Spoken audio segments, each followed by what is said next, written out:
पर हमला बोल दिया है। क्या? जयचंद ने गौरी से संधि कर ली? हम बाहर के दुश्मन को तो एक बार माफ कर सकते हैं, लेकिन देशद्रोही को नहीं। सैनिकों, युद्ध के लिए तैयार हो जाओ।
मोहम्मद गौरी, हमने अपना वचन निभाया। अब तुम भी हमें दिल्ली का शासक बनाकर अपना वचन पूरा करो। जयचंद, तुम्हारी सहायता के बिना तो पृथ्वीराज चौहान को हराना संभव ही नहीं था। तुम्हें तो जरूर इनाम दिया जाएगा। सैनिकों, इस गद्दार जयचंद को बंदी बना लो।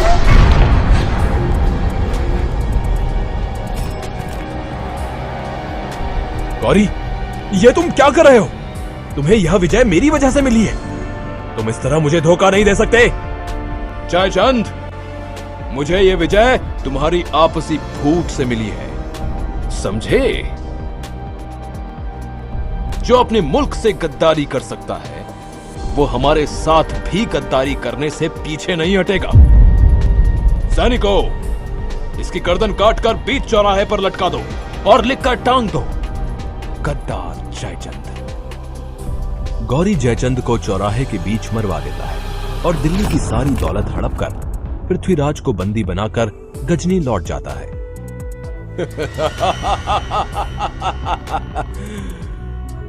दिल्ली का सम्राट पृथ्वीराज चौहान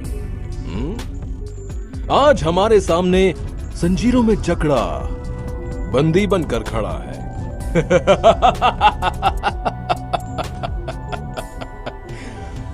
पृथ्वीराज, मैं भी तुम्हें माफ कर सकता हूं यदि तुम मेरे गुलाम बनकर रहो। मैं पृथ्वीराज चौहान हूं। गुलाम बनकर रहने से तो अच्छा है कि मैं मृत्यु को प्राप्त हो जाऊं। दुष्ट, तू बंदी बना खड़ा है, फिर भी हमें आंखें दिखाता है। अपनी ये घूरती निगाहों को नीचे कर। गौरी, क्या तू जानता नहीं कि हम एक राजपूत हैं और एक राजपूत की आंखें मौत के बाद ही नीचे होती हैं। सैनिकों, जिन आंखों से ये हमें घूर रहा है, उन आंखों को गरम सलाखों से फोड़ दो।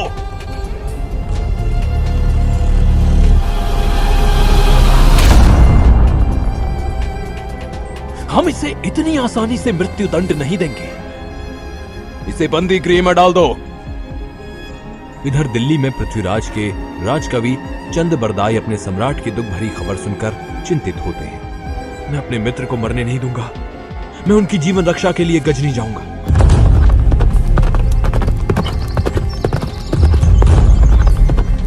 मोहम्मद गौरी, तुमने सम्राट पृथ्वीराज को बंदी बनाकर उनकी आंखें फोड़ दी। क्या तुम भूल गए कि इसी पृथ्वीराज ने तुम्हें 16 बार माफी की भीख दी थी? भीख। सैनिकों, बंदी बनाकर इसे भी इसके मित्र के साथ बंदी गृह में डाल दो।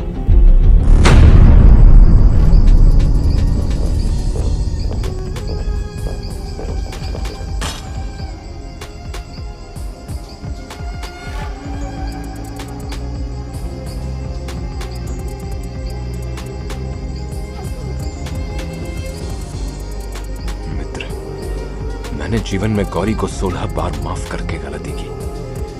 मुझे अभी भी यदि एक अवसर मिल जाए तो मोहम्मद गौरी का वध कर दूं।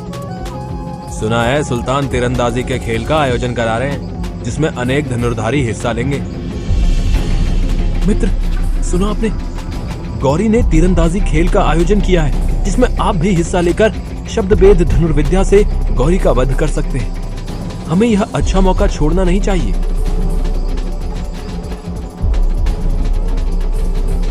चंद्र बरदाई, क्या तुम भूल गए हो कि हमारी आंखें फोड़ दी गई हैं? अतः ऐसे में तीरंदाजी कैसे संभव है? महाराज, आप बस देखते जाइए। सिपाही, हम सुल्तान से तीरंदाजी खेल के सिलसिले में कुछ कहना चाहते हैं। मेरा यह संदेश शीघ्र सुल्तान तक पहुंचाओ। गौरी की अनुमति पाकर चंद बरदाई को दरबार में पेश किया जाता है। सुल्तान, आपने जो तीरंदाजी के खेल का आयोजन किया है, उसमें मेरे मित्र पृथ्वीराज चौहान भी हिस्सा लेना चाहते हैं। क्या एक अंधा तीरंदाजी करेगा? आपने पृथ्वीराज का यह कर्तव्य देखा ही कहाँ है? आंखें ना होने के बाद भी वे अच्छा निशाना लगा सकते हैं, आवाज सुनकर तीर चला सकते हैं। असंभव, असंभव। आप अवसर देकर स्वयं देख लीजिए। ठीक है, उसकी मौत से पहले उसका ये हुनर भी देख लेंगे। और यदि पृथ्वीराज चौहान का निशाना चूक गया तो उसके साथ तुम्हें भी मौत की सजा मिलेगी। समझे? मुझे मंजूर है।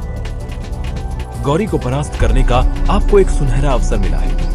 आप शब्दभेद कला में निपुण हैं। इस खेल में आप तवे पर बाण न चलाकर गौरी पर बाण चला देना। लेकिन मुझे पता कैसे चलेगा कि गौरी कहां बैठा है? दोहे के द्वारा मैं बताऊंगा कि गौरी कहां बैठा है, और आप मेरे शब्दों के आधार पर गौरी पर तीर चला देना। इस तरह योजना बनाकर पृथ्वीराज के साथ चंदर बरदाई तीरंदाजी के खेल में उपस्थित होते हैं। सुल्तान, तवे से निकली आवाज सुनकर पृथ्वीराज उस तवे पर तीर चलाएंगे। लेकिन सुल्तान, आपको 3 बार हुक्म देना होगा, तभी मेरे मित्र तीर चलाएंगे। तीर चलाओ पृथ्वीराज चौहान। हे पृथ्वीराज, कमान बांध, है अंतिम अवसर यही। एक बाण से लक्ष्य बेध कर, मत चूके चौहान।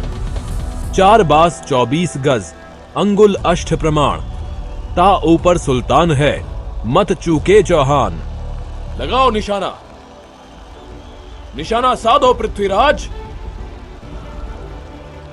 गौरी की आवाज तथा दोहा सुनकर पृथ्वीराज गौरी पर तीर चला देते हैं।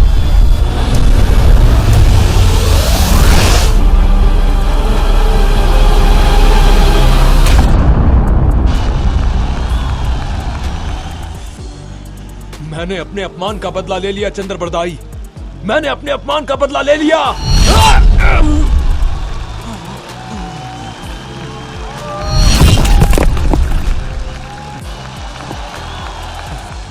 गुलामी से अच्छा तो मृत्यु लोक है। दुश्मनों के हाथों मरना पृथ्वीराज चौहान की शान के खिलाफ है।